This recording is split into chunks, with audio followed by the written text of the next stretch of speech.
The electric engines draw power from overhead wires. However, in the intricate layouts of the yards, it is impossible to put power lines on every siding. So, each electric engine has a small battery that charges when the electric engines are connected to the overhead wires. When they need to shunt, they use the battery to move about and lower the pantograph.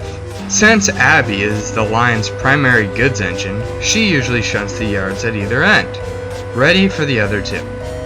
However, due to her new status as the Mountaineer's engine, Randy and Shane had to pick up her goods work. They aren't unfamiliar with goods work as they do it frequently too, but marshalling trains together was almost completely foreign. It's busy work, plain and simple. It's not busy work, it needs to be done. Besides, it's quiet. It can be quite peaceful sometimes. Pah! Peaceful? Not with these jackals. Nothing's peaceful. I tell you what, if you take my evening freight, I'll shunt for you. I love those runs. You have a deal. Randy is a very easygoing character. He loves to please his friends. He marshaled Shane's train and then got his ready too. Shane was already long gone by the time Randy was ready to set off. The tediousness of arranging the two trains had gotten on his nerves. The late afternoon sun burnt low in the sky by the time Randy found himself leaving the yards. He was not happy either. "Chin up!" he shouted at the trucks. "I want no dawdling." "He's angry. We'll hold him back and make him sadder still."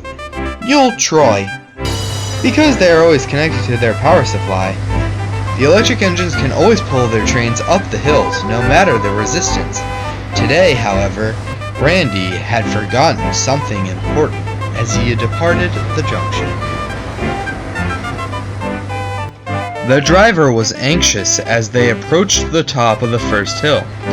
"Something's wrong. We aren't getting the power we need." "There's nothing wrong.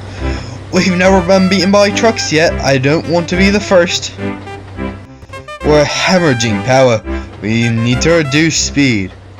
So, the train went slower and slower. As Randy coasted into the first station, Abby looked over from her platform. "Hey, smartass, having fun? I could hear you from a mile away." "Well, I could hear the trucks laughing." "These trucks, they've been giving me a hard time. Ugh, I don't know why I'm struggling. Must be having a malfunctioning pantograph." Abby glanced up at Randy's lowered pantograph. An evil smile slid across her face.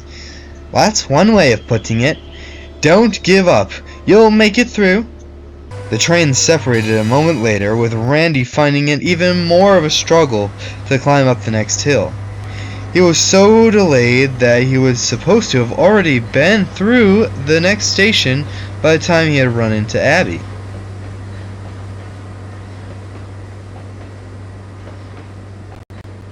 Shane was feeling proud of himself. He had completed the run up to the top station in record time and now was resting on the return train. Suddenly, the station master walked up.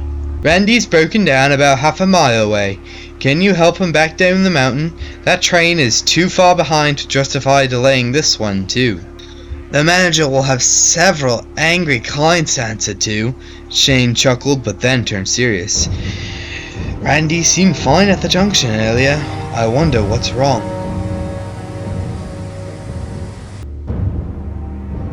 Shane got his answer when he found Randy stalled in the middle of nowhere. An autumn breeze tugged gently at the train, and the driver was inside the engine room looking for any sign of the fault. When Shane laid his eyes on Randy's pantograph, he laughed and laughed. "Running low on battery, Randy." "You could say that. These trucks have finally bested one of us." "Maybe it's a lack of connection ailing you." "What on earth, maybe we should turn our eyes to the skies for a solution." Randy looked up and gasped. Shane couldn't contain his laughter. Come on, driver. Raise it up. We need to get a move on." Not a chance, y'all coming with me. I don't think the manager will be too pleased. The manager wasn't pleased. He was standing anxiously on the platform, waiting for any sign of the cancelled train. Don't worry, sir, comforted Abby. It's a simple problem. How would you know that? I saw it with my own eyes. The manager was furious when the train pulled in and he found out about the problem. What kind of Shanghai operation do you think I'm running? A high-powered one, sir? Choked Randy.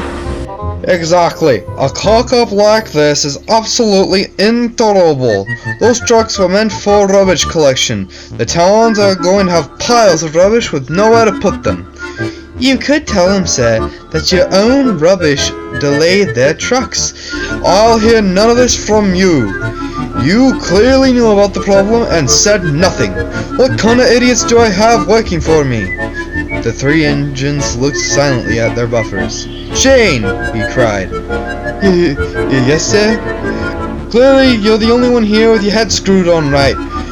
If you get this train up the Peel Road within an hour, you can have the Mountaineer back. Abby made a noise of protest. Oh, stow it, he shouted. You shouldn't have let poor Randy struggle on like that. He could have seriously damaged himself. Randy smiled triumphantly. And don't think you're off the hook either, Randy. The Fat Controller won't like to hear about this balls up. Shane, go! No one had ever seen Shane move so quickly. Abby was horrified as she saw her time with the Mountaineer slip away with the back of Shane's train. The manager smiled pleasantly at the departing train. That's one engine who knows how to not balls up an operation, he said, seemingly forgetting about Shane's spill of the paint the week before. Shane did get the run done on time and was likewise rewarded.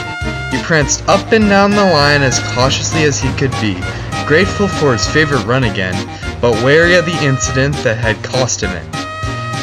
Abby was beside herself with grief. Her own spite had swiped the Mountaineer from her. Randy went almost unpunished. The Fat Controller went easy on him after seeing how sorry he was. However, Randy was eager to prove his reliability after these last two incidents. And he would, of course, but that's another story.